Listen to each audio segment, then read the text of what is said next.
Hello bachcho, let's see this question. The question says that in the gold foil experiment of Ziegler and Marsden that paved the way for Rutherford's model of an atom that 1% of alpha particles were found to deflect with angles greater than 50 degree. If 1 mole of alpha particles were bombarded on the gold foil, compute the number of alpha particles that would deflect an angle less than 50 degree.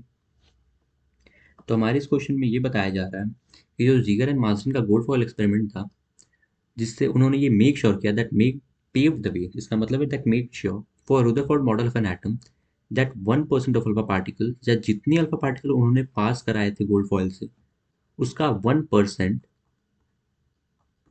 वो deflect किया था ना with an angle greater than 50 degree and 1 मोल। इस question में given है कि अगर 1 मोल alpha particles को हम बोम्बार्ड कराएं तो हम लोग को निकालना है वो अल्फा पार्टिकल्स जो डिफ्लेक्ट किए होंगे एंगल लेस देन 50 डिग्री। तो हमारे इस क्वेश्चन में गिवन है that alpha particles deflected more than 50 degree जो कि हैं 1% of alpha particles, total alpha particles. ठीक है, तो जो हमारे अल्फा पार्टिकल हो जाएंगे, अल्फा पार्टिकल्स दैट डिफ्लेक्टेड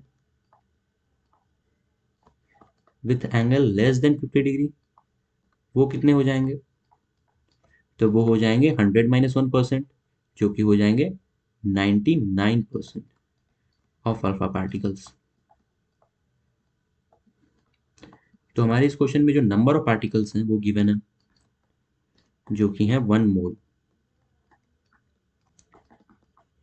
जो कि इक्वल हो जाते हैं हमारे एवोगाड्रो नंबर के, जो कि 0.022 into 10⁻23 alpha particles.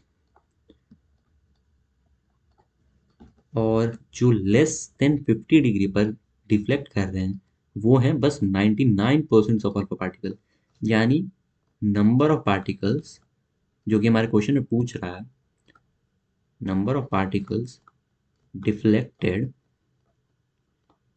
with an angle less than 50 degree are 99% of 1 mole, जो कि 99% of 1 mole, जो कि होगा हमारा 99/100 इंटू 6.022 इंटू 10⁻23।